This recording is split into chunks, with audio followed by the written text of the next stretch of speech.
Thanks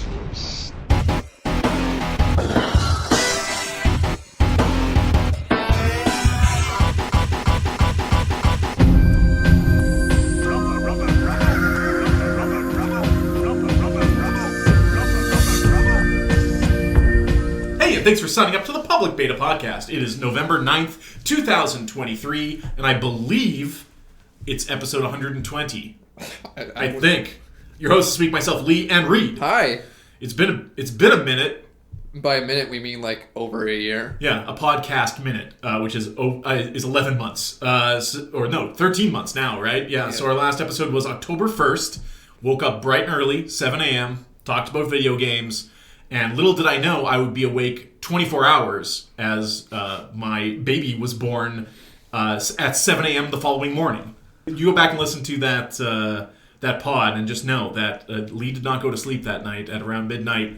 The show started. So and if you stuck around for a year, well, and if you've been waiting that long, we did have some listeners actually reach out and just be like, "I guess that's it for pods, right?" I'm like, "It's never it," because what happens is I get the bill. I never knew that you paid for this. I was you paid. I assumed on a place like Podbean that any asshole could go on it and upload it for free. It's the YouTube of podcasts. So my whole thing was, for the longest time, I maintained like a server, like an FTP, like a place where I dump things on the internet. I was in the cloud long before it became a cool thing to do, and that was expensive. And that's where I hosted all of my podcast videos, things I didn't just put on YouTube and stuff like that. So I moved that all over to like an Office 365 account.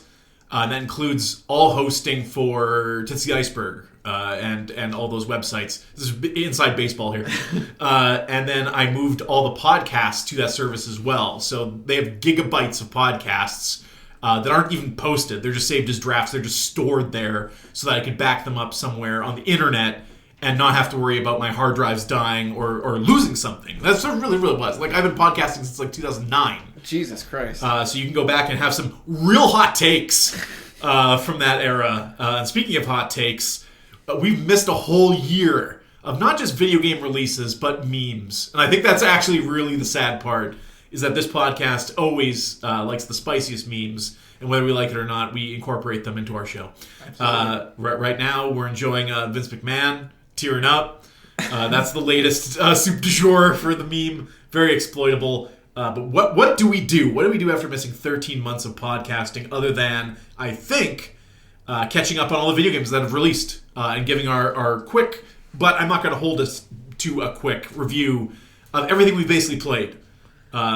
Shoot the shit, man. Just shoot the shit. Of course, so many things it's not a long period of time, but when you think of specific things like AI and how like the generative AI image stuff was just kind of getting up and rolling back then. That's the whole point of the strike that just basically... And now there's been a wide strike. There's been video game companies just, with no...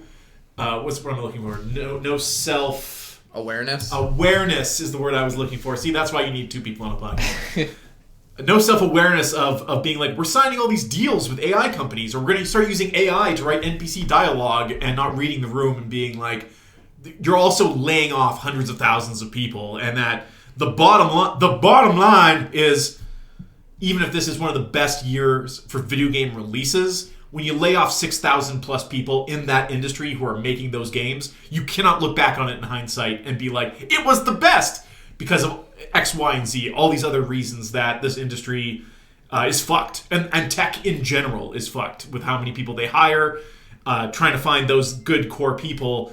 And we look at this year in video games, and we look at the indie successes, and I'm including Baldur's Gate 3 in that. It is an independent studio. Of just having a core team working hard on something they're passionate about versus having the factory of an Ubisoft, if I could throw them under the bus, or someone like that. To a lesser degree, new Spider-Man.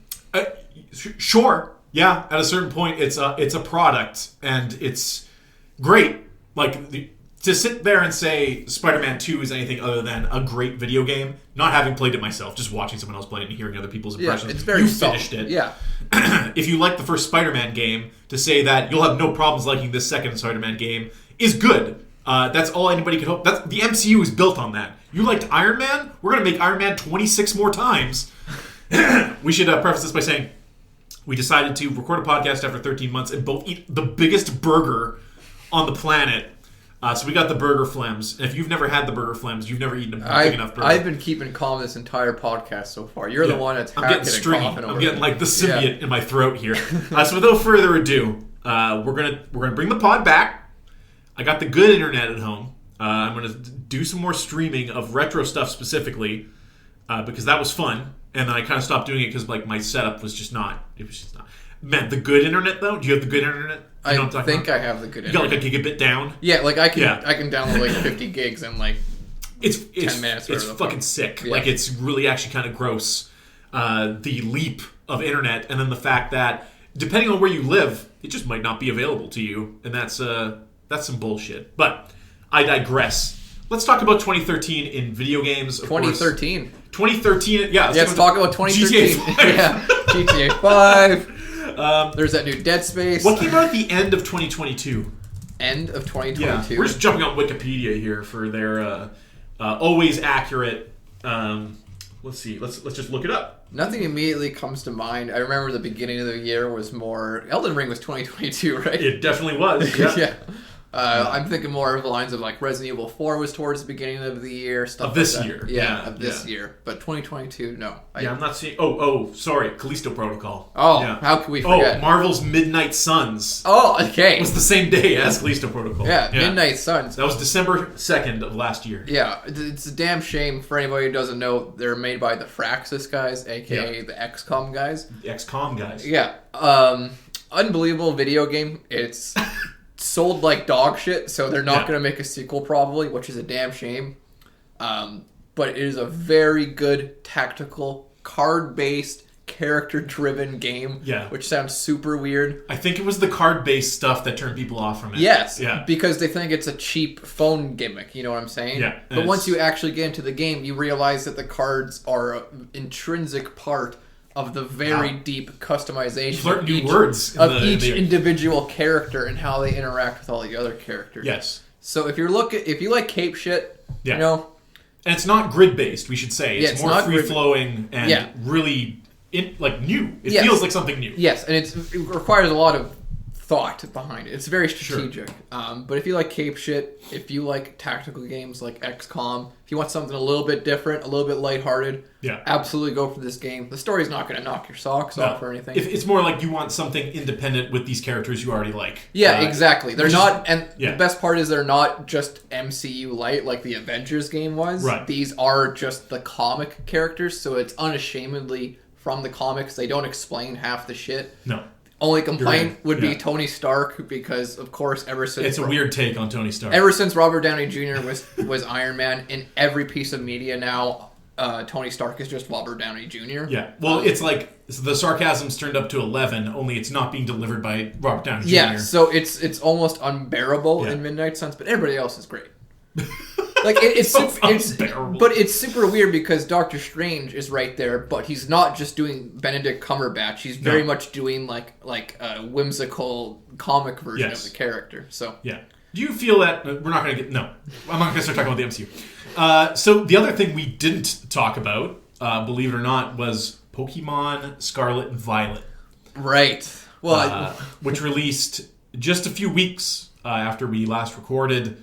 13 months ago again, and there you go. So obviously performance was the big issue there on top of the graphical quality, of course. Yes, which is we're too far gone to say it's because of the Switch at this point. It's not. Something needs to be. It's one of the biggest video game franchises on the planet. Breath of the Wild was a launch title for the Switch and looks infinitely better than Scarlet and Violet. Pokemon Arceus looks better.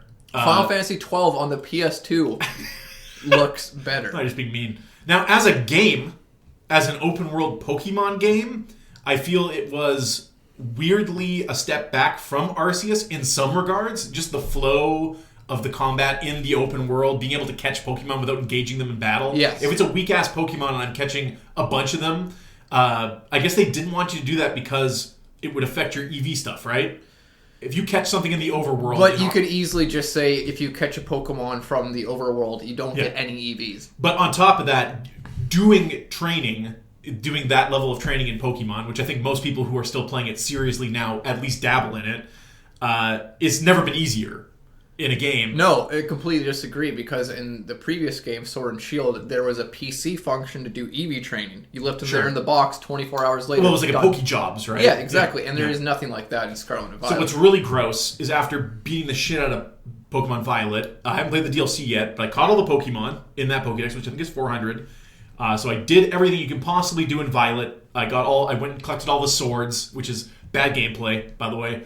I would rather just have something. When they did the Ultra Beast thing in Moon and Sun, they had like a little narrative built around it. A little mini game to do. Yeah, it was like there's an alien and it's causing trouble. Go catch it. Here's a mini game to do. Get through the things. You'll eventually run into a Mega Beast. Simply going to collect things in the overworld that's Assassin's Creed 2 shit. And to speak more on your stepping back thing, I don't think it was so much they're looking at EVs or like what a Pokemon game is supposed to be. I think it's just obvious that whoever was working on Legends Arceus was not the same team working on Scarlet and Violet. Yeah. Because otherwise, if they were, they would have included those features. Catching Pokemon from the overworld is a good feature. Yeah. It's fun, it's seamless, but it's not seamless now in Scarlet and Violet. The game is lesser in that regard. I would hope whatever comes next kind of marries those two concepts. So that being said, I haven't played the DLC. No. I can't speak on that. So what's really interesting is I went back and played Pokemon Sword from the start.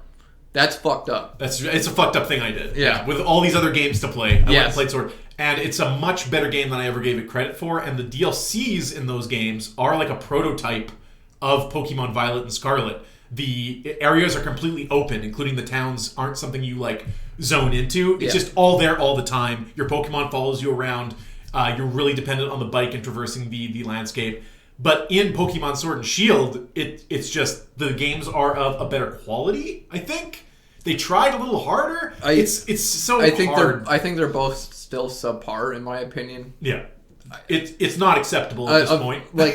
Okay, great, they're open world now, but compare that to every other open world game since like 2015, and it's lesser than all of those. They seem to be skewing into the direction that people have wanted them to. Like, they're doing the things in these games, but they're leaving, like, the towns in Scarlet and Violet are non-existent. They're just weird. They're just areas where there's no NPCs to talk to. There's a few stores. The Pokemon centers aren't even a building that you zone into. They're just a stand in the middle of the wild. It should be like a Skyrim where they have their own loading instance where you go in and it's a much more detailed environment. Yes, and then you don't have to worry about the performance issues won't take as big of a hit. Exactly. I don't know how all that works. I just know that I've played things on Switch that don't feel like they're on a Switch. So when anyone uses the excuse of, but it's the limitations of the Switch, I gotta call bullshit on it. It's not valid. Do it Monster Hunter style and have... But Arceus did that. Yeah, have a hub. Yeah, it's fine. Area, It's okay. Because the alternative is what you did, and what you did was not acceptable. Yeah, 10 FPS when you're inside. Blame the fact that you have to make zones instead of having one big open world on the Switch. Don't blame the open world that you created on the Switch when there's other options. Other than that, the new Pokemon they added I thought were cool.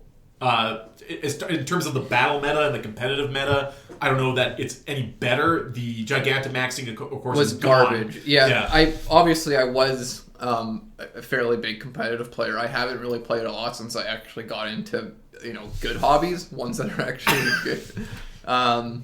You mean building tiny robots? Yeah, and 40K and stuff like that. Even smaller robots. Yeah, so I don't know if I have any urge to go back to that anytime soon, but we'll see. All right. Well, let's keep cruising through the end of 2022.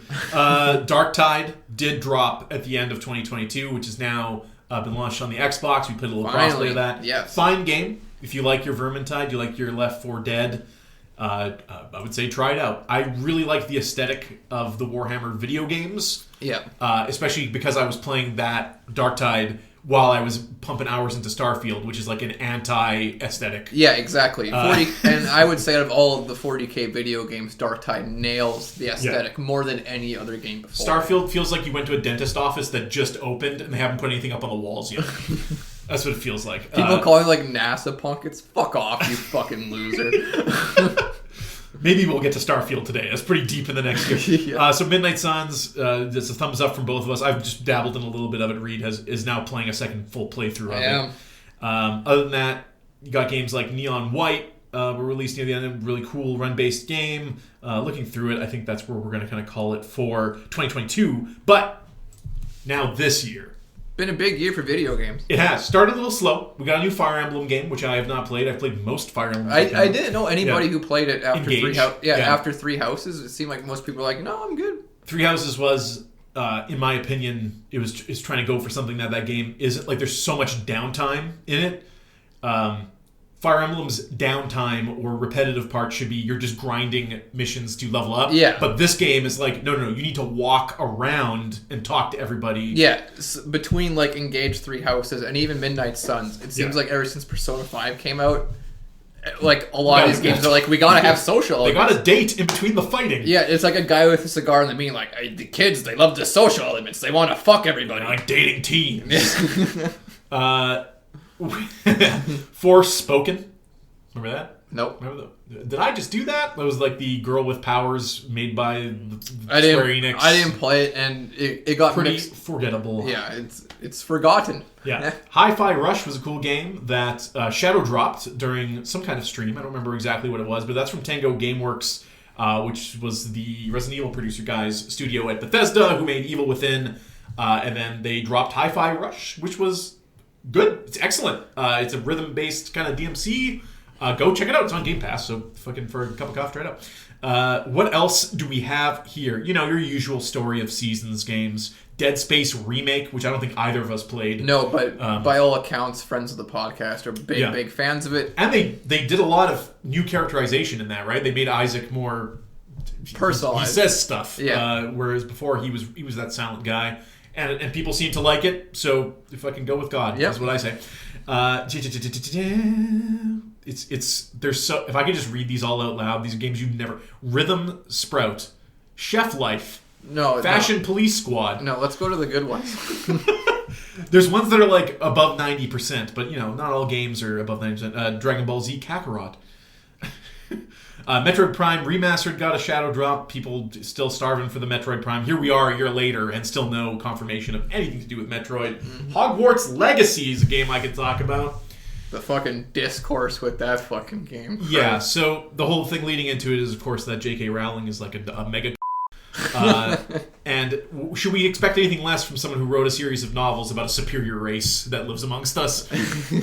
But yeah, let's put that aside and talk about what they made here contextually in the Harry Potter Okay, well, verse. I'll say, even before it turned out that J.K. Rowling was a total piece of shit, sure, I didn't like Harry Potter. Okay. So as soon as this game was announced, You hated it before it was cool to hate it. I checked out. I am still checked out by all accounts. It's like for fucking your standard COD players who happen to like Harry Potter, it's a good game to them. Yeah. But I didn't see anything from what I saw that makes it stand out in any significant way. It's certainly for the fans, but in saying that, it's a 10 out of 10 for the fans because it's what they've wanted out of a Harry Potter game, which is no Harry Potter. It's just based on being a wizarding student going to the school. There's a plot, yes. There's when the goblins who are a stand-in for who knows what race. That sounds like gibberish to me. Anyway, the combat in it is actiony like the movies is, where it's like cowboy showdowns. You have all your list of spells that do different things. You can suspend people in the air and then blast them with fire and do all that cool stuff. There's side quests. It's an open world. You fly around on a broom and go into the woods and fight monsters and stuff. I hate Harry Potter. Avalanche Software brought us that one, who are the guys who I think do Just Cause and stuff, right? So it's a good game. If you like Harry Potter, check it out. I don't know, fucking, it's what you wanted. Will they make another one? Fucking probably. It's set like 100 years in the past or something like that. Yeah. And this is coming out when Harry Potter's at its lowest point, right? Because it's just like, well, it sucks to publicly like the thing that has such a vile person as the creator of it. At the same time, you have the movies, you have like the Fantastic Beasts movies, which are just on a fucking nosedive since they started, with Johnny Depp being cast as the villain, him being kicked out of the movie because of the whole Amber Heard thing, which later turns that, I guess Johnny Depp isn't the bad guy, and that, we'll just make the last movie anyways, and it flopped, and here we are.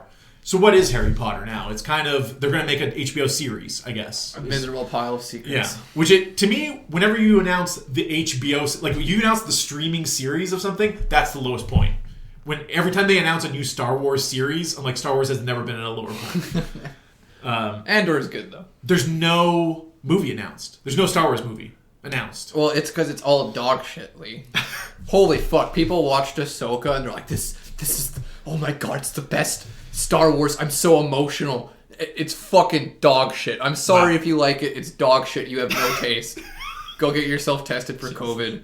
You tasteless fucking cretins. Wow. Hot takes bottled up this long, but still fiery, still spicy. Other than that, we got a new Theater Rhythm game. If you've never played the Theater Rhythm games and you like Final Fantasy music, no, they're really fucking good. I like Final Fantasy music, but I'm not a rhythm game guy. It brings RPG elements into a rhythm game in a cool way where you have your party of like a mix mash of Final Fantasy characters and you level them up and they get different abilities and you equip with AP and stuff like that. So if you like a party building RPG aspect with all this Final Fantasy being celebrated, it is actually one of the good Final Fantasy things, unlike Dissidia. 7 songs, Cloud. Yeah, 7. There's only 7. It's nuts how many songs they actually have in there now because they've done a bunch of DLC and stuff over the years. It'd be the easiest fucking music library. But they it's want to all monetize it, right? It's all iconic music. The thing I remember buying in that, I think, is the curtain call for the 3DS or something. I went to the store and it was like, well, I gotta buy Cosmo Canyon. Like, come on. Of course. It's the best moment in FF7. Did you play Atomic Heart? No, I played a little bit of it, and I'm like, I don't get what everybody is. Is it because there's 2 thick robot girls in it? Well, there's a little more to it than that. They are like based on like a real. They're based on a real person who's Ukrainian, and therefore this Russian-produced game that does have. So people were just calling it propaganda, like straight up. They're just like blah blah blah because of what's going on with Russia. This is the worst, most tone-deaf time to release a game like this. Because this would have been like a year into that going on. Yep. I played Atomic Heart. It fancies itself BioShock, and it's not nearly as fun as BioShock. In terms of gameplay, no, but in terms of aesthetic and visuals, the opening of that game is right. But cool. even just the way the main character spoke, I'm like, yeah, like you can tell this is not an English person who fucking wrote this. It's a fine line between is this edgy or is this just European? yeah, exactly. I can't tell where the satire and the... But like swinging a sledgehammer in circles and bashing robots on the head is fine. I feel like the discourse around this game kind of stopped it from ever being properly critiqued. I don't think like this game was 7 all day, but that's right. Yeah, fine. exactly. Yeah. It's a 7. We're getting our panties in a bunch about a 7 out of 10. What I played of it seemed fine. There's just other games, and there's shit in this game that a lot of people who played it fundamentally disagreed with, especially supporting something from somewhere with a certain mindset, especially that I believe this game is partially payrolled probably by the Russian government at some point, in the same way that here in Canada we like to give tons of money to the arts, which is why we have the best PSAs on the fucking planet. Go watch PSAs from anywhere other than Canada, man. They don't got Astar, the robot from Planet Danger. They don't got that shit. That's us. Anyways, Like a Dragon Ishin came out. That is the remake. The feudal Japanese version of Yakuza, which has had several games overseas. They are now, I guess, updating them and putting them out. Sure. Like a Dragon, formerly known as the Yakuza, is really going through a renaissance now. It's got a game out today. Yeah, Yakuza 7 did them a lot of goodwill and favors. Yes. People came around on that game. They marketed the hell out of it. They had a very bombastic, fun cover, which it sounds ridiculous, but it does go a long way for something, a game like that. Well, something that's has taken itself seriously from the outside for the longest time. When you thought of that series, you didn't think of fighting diaper men. Then you play one game and you're like, oh, this is like a complete farce for half now you have this guy with wacky hair and a baseball bat on the cover. He's doing a funny pose. And when you actually... but it's such a good strategy, though, because you go into for the goofiness, but then you stay for how earnest and sincere the game is. Yeah. So there's lots of teases now coming up for Yakuza 8, which is coming out soon, and I can't wait. Coming out in a matter of months. Yeah, I can't wait to play it personally. I absolutely love Yakuza 7. I think it's one of the best JRPGs ever made. I do not say that lightly. It made me cry like a goddamn little girl at the end of it. I mean, just be a little girl. Come on. Okay, I cry like a little man. Okay, I cry like a little man. like a man who's short. What you got gender? But yeah, really much looking forward in the mirror, to that. wishing he was taller. Yeah, but very much enjoyed that. Like a Dragon Gaiden, the man who erased his name, is out as we speak, so I'm not going to play it. But I am at the end of Yakuza 5. So I've got one major game left before 7. And you're gonna love there's no doubt, especially after going through all these other games. Yeah, and it'll be such a treat for you too, because not only are you getting a completely different system on how the game works and operates, which will be really refreshing for you on a personal note, but you're also a big, long-time JRPG fan since way back, right? This game hits so many hallmarks of those old JRPGs, with it being very sincere and earnest because of how they explain it in game. You're going to absolutely enjoy it. Which is, I think, the hallmark of the series, if I called it anything. I was expecting to blow through 3, 4, and 5 because there is no update for it. There's no Kiwami version. I'm playing the PS3 versions of these games just on PS4. Yeah. And I'd played Yakuza 3 before, and it's very dry to start. Like, until you actually unlock more things for battling, it is a very, not boring, but it's very limited. That changes by the end of it, and you get into the story like you do all of them. And they're all good stories. What's really cool is like the Yakuza 4 and 5 specifically are technically like 4 games in one, because you have multiple protagonists you play as for dozens of hours, up to you whether you do all the side content or not. Very intricate, long side quests and optional mini games to do. Yes. Yeah. With a common thread that ties the story together, and then you have your big moment at the end where these characters come by each other and they all know each other. There's so much story at that point. There's never been a game series I've seen that hasn't been able to balance the character moments, the comedy, and the drama as nearly as well as Yakuza has. And as quickly. Yes. Like, you can go do a silly thing and be like, okay, I guess it's time to move the main quest forward, and you're crying within 5 minutes. Yeah, and it never feels odd or out of place in any significant sense. I did start playing Judgment again. Sure. Yeah. Also a great series that maybe someday I will get to after playing all these goddamn Yakuza games.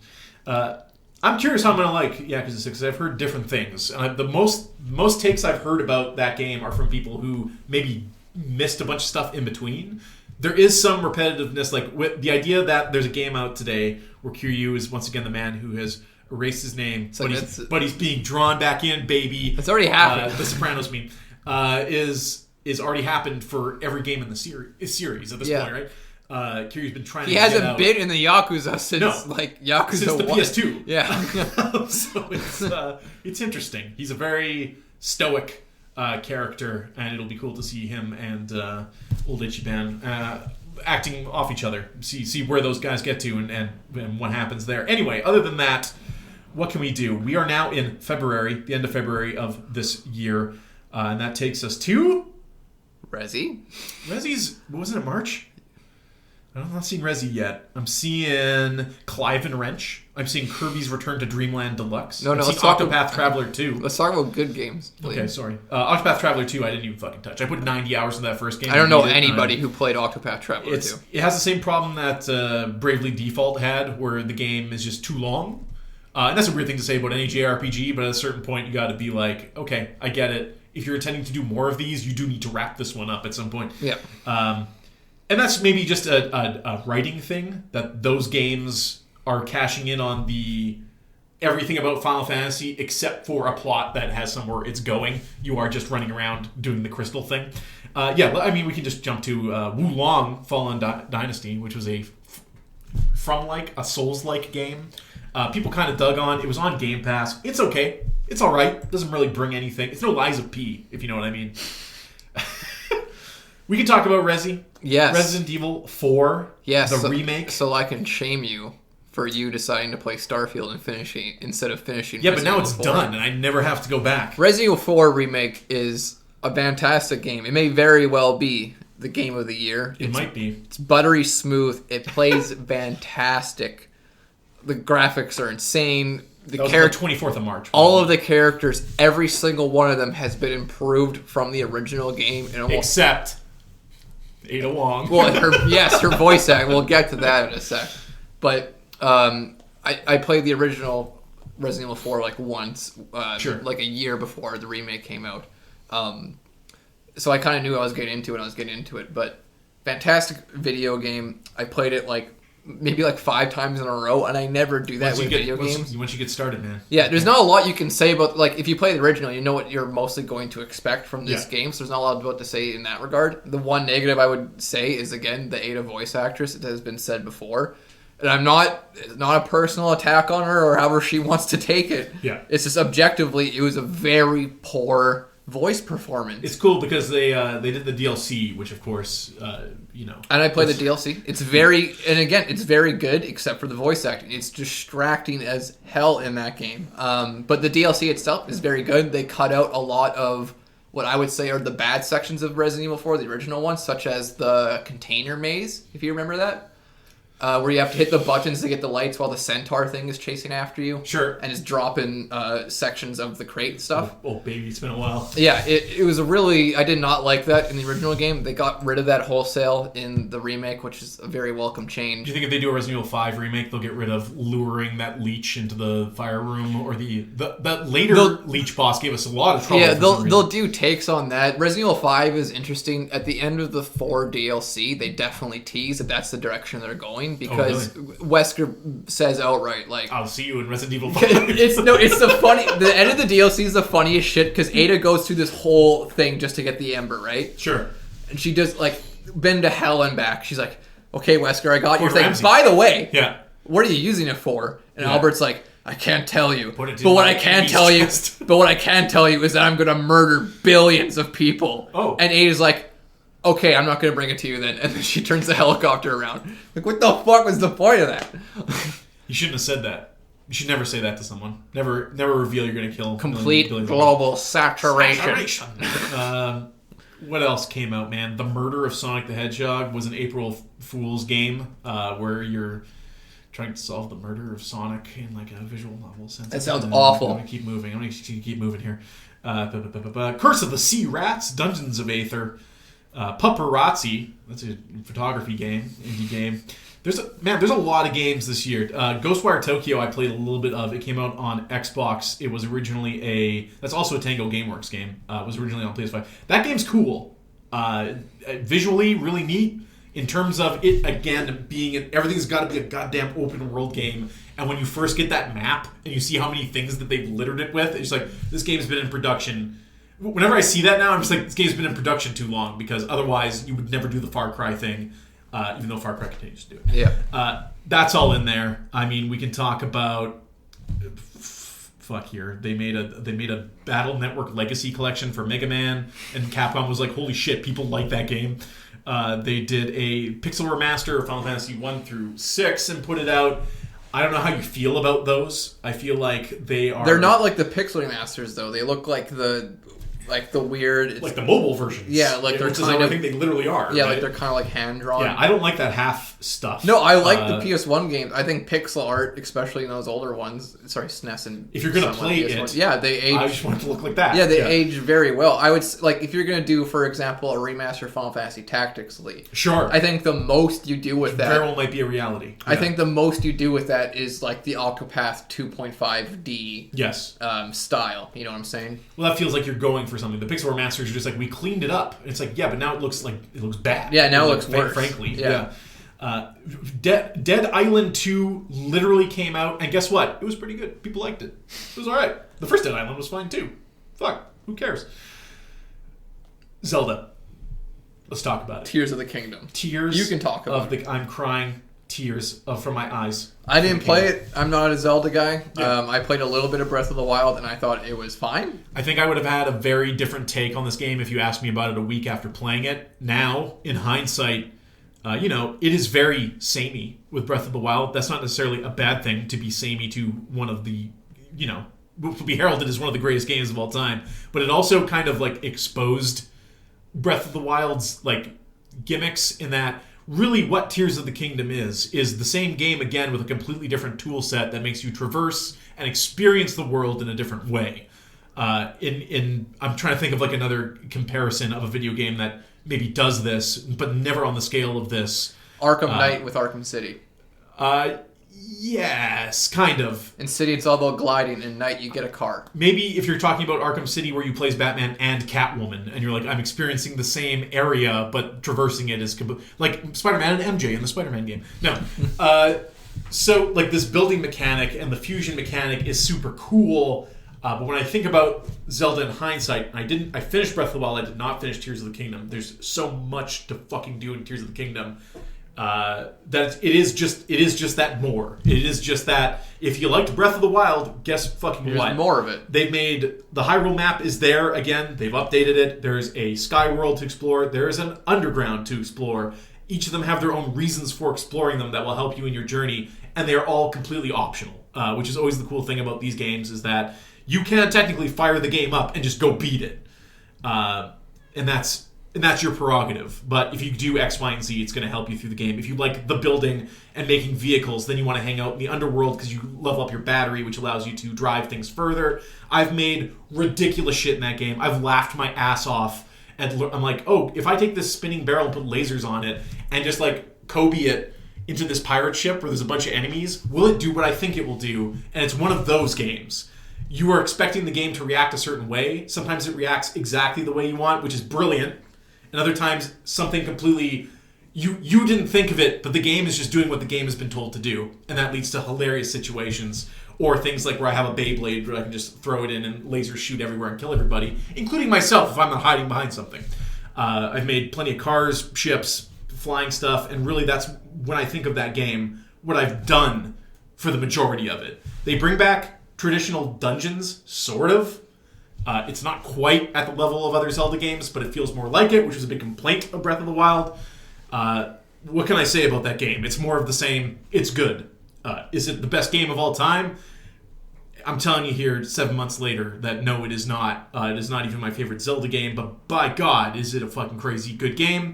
And something that, as a video game player, you know you're going to run into something you've never seen before. It's hard to have a game where you know the physics engine alone is going to provide you something fucking hilarious and make you feel like an idiot all the time. I had this one mission. This is the last thing I'll say about Zelda. Simply, it was a hole and a guy in the hole with a broken wagon. He's like, I fucking drove my wagon in here. I need to get out. Okay, I'm going to build you a hot air balloon. I'm gonna put you in it, and we're going to fly out of this hole. Well, I only have so many things around me. What I could build was not working. Literally all I had to do was tell him to get in the wagon, stand outside the hole, and use my ability to pick the wagon up and throw it out of the hole. I'm in the hole trying to build a flying machine, when really all I had to do was be like, dude, stand on this plank, and then just lift him out of it. You feel like an idiot. Speaking of feeling like an idiot, Star Wars Jedi Survivor. Oh, yeah, so I played it. You didn't, obviously. No, I tried to play the first game twice. Yeah. And I'm like, I think this actually sucks. I didn't mind the first game at all. I thought it was very fun. It had, obviously, very light Souls-like elements. Very light. But I thought it was an interesting take on it. I thought it was a very streamlined, simple story. They kept away from Souls enough that it didn't just get compared to being a Souls-like. Yeah. Yeah. I thought this... Like, again, I'm sick to death of stories that take place between episodes 3 and 4. Yeah. But the story they did have... In the original, stories with Star Wars in them? The story they did have in the original Jedi Survivor was fine. Or Jedi Fallen Order, I guess it's called. Order. Yeah, Jedi Survivor itself, though, I did not like whatsoever. I thought there's significant problems with it. I thought the opened world-ish areas they had for each thing did not really provide anything of value to the game. It did not make it seem like it was like a grand thing where you could go and explore. It more felt like, okay, now I have 8 linear paths to check out instead of 1. Do you think that new Star Wars game is going to be like that? The Bounty Hunter one or whatever? That one is supposed to be like a true open world, go do what you want game. But Ubisoft is making it. But the biggest problems with Survivor was just its constant how afraid it is to take any sort of risks with the game. The I clapped moments, of course, where it's like, we gotta have the Vader moment. Yeah, you have to. Even though he's not involved in the story whatsoever, we gotta have the one part where Vader comes and he you know, you hear him busting through the door. Oh my God, he's so badass. You hear Vader busting? Yeah. But like, it is weird little sphere thing. Yeah, but it's like, I didn't like that. Like the twist with the main character, it's completely unbelievable. Like, you have this guy, Lee, who betrays Cal and the rest of the crew, okay? Sure, yeah. And he has a daughter, and he did it for his daughter, right? Yeah. So you go and track this guy down, and he's with his daughter, and you're like, guy, please stop being a bad person and be a good person now, please. And he's like, no. So you're forced to kill him, okay? Yeah. His daughter, who's like 8 fucking years old. You're forced to kill him, or is it like a literally... You're forced to kill him. Yeah, okay. You're force. Yes, you're forced to kill him. Yeah. You have the daughter there. sees her father get murdered in front of her eyes. By a Jedi, which happens. Doesn't cry. Yeah. They do, like, they walk out of the cave, flash forward very, like, in 2 seconds, and they're like, how you doing? She's like, I'm fine. I understood that you guys had to do that. It's like, you're the most emotionally fucking mature 8-year-old I've ever seen in my fucking life. Dad needed to die. Like, yeah, you know, he just lost his way, I guess. It's completely unbelievable. You watched the Obi-Wan show, right? Oh, he's dog shit. That's the same level of characterization in that. No, like, this kid was even more mature than fucking Kid Leia. It was ridiculous. But besides that, it was just a clunky game. The performance was not good on PC. Yeah, I was going to say, so it launched kind of rough, and then a lot of that had to do with them trying to get that game out before Zelda, because that was at the end of April, and then Zelda was a couple weeks into May. And they've since fixed that, sure, but, you know, Respawn, who we love, generally, Titanfall, big Titanfall stands around here, and hopefully they're moving on to something with that. But the game, like Star Wars Jedi, is built for a trilogy. It's built to just go on in perpetuity. Yeah. And the gameplay, I think, will stand up enough that and you know nothing's going to come out of it because all the movies are out. Why? And you can't change the canon of it. If you have a lightsaber greatsword, which only exists in Star Wars Jedi Survivor, don't talk about extended canon. Okay. Don't talk about the Clone Wars. I don't want to fucking hear about it. I won't. Why is it heavier? Fucking no. I see Cal Kestis. They do have canonically. He's waving that thing around. Canonically, lightsabers have weight. Yes, but like, okay, so if a lightsaber's this big, this is a regular lightsaber. Mace Windu's was like little because he didn't need to compensate. But you get the great sword. Let's say it's twice as long. It's heavier. He needs 2 hands and he's waving it around like it's.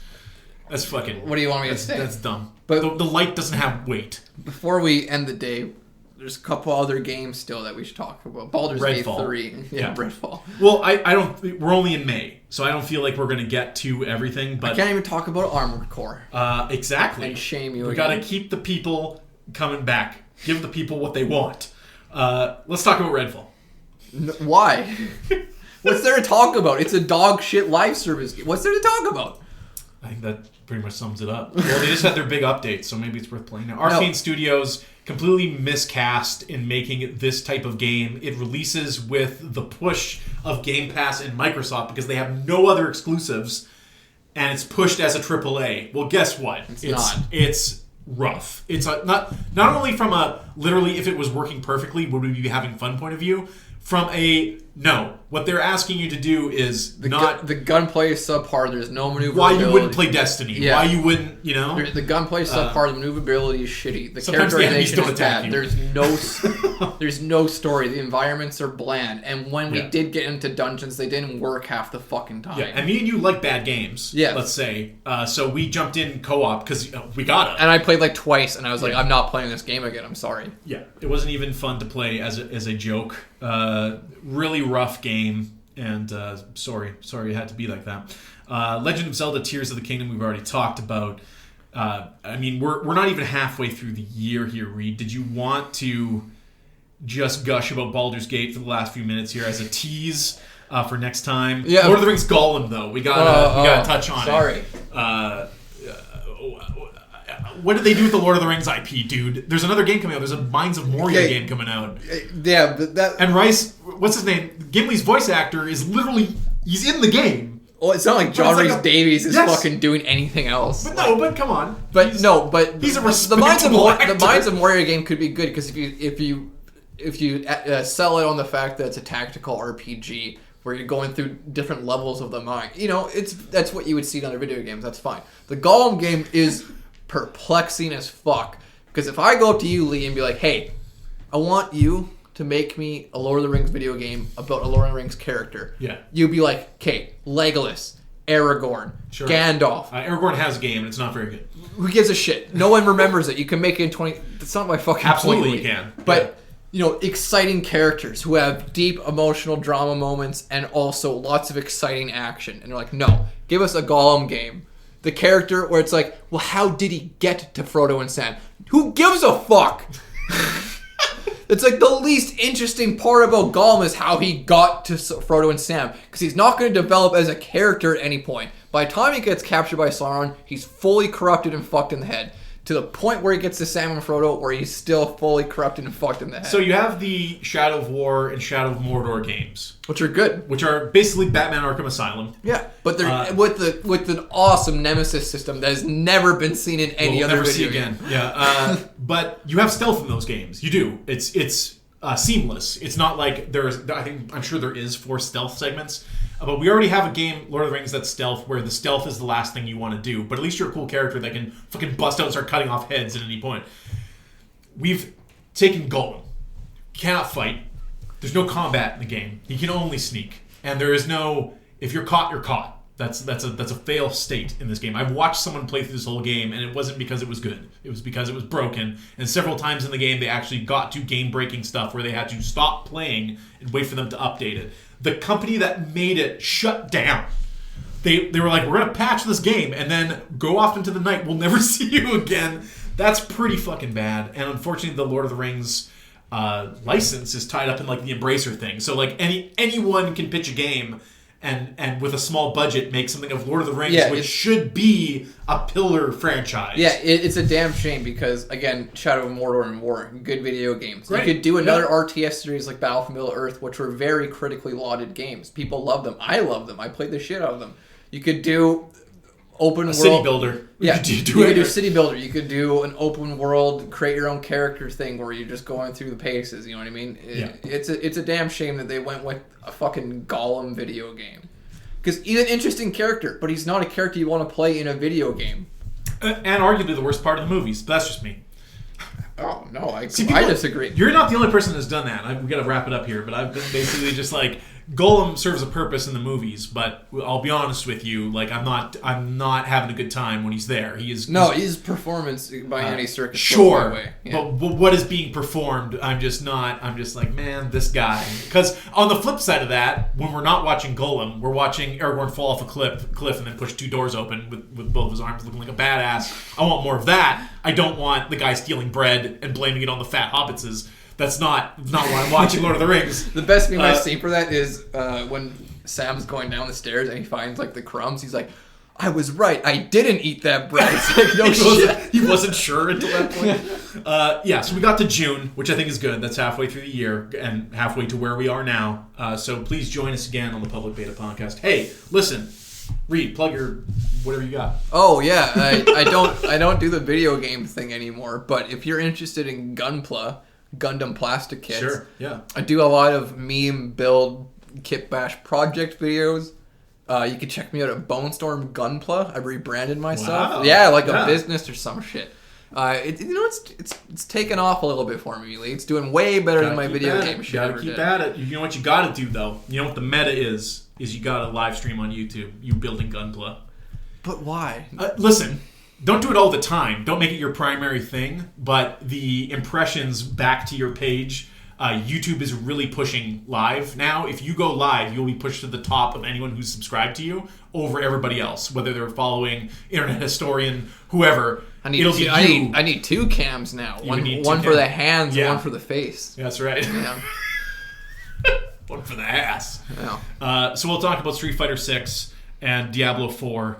And everything else released this year next week. And then get back to the flow of just doing a podcast, which I will not limit to video games anymore, I think, at this point. We can just talk about whatever the I think it's about shooting the shit.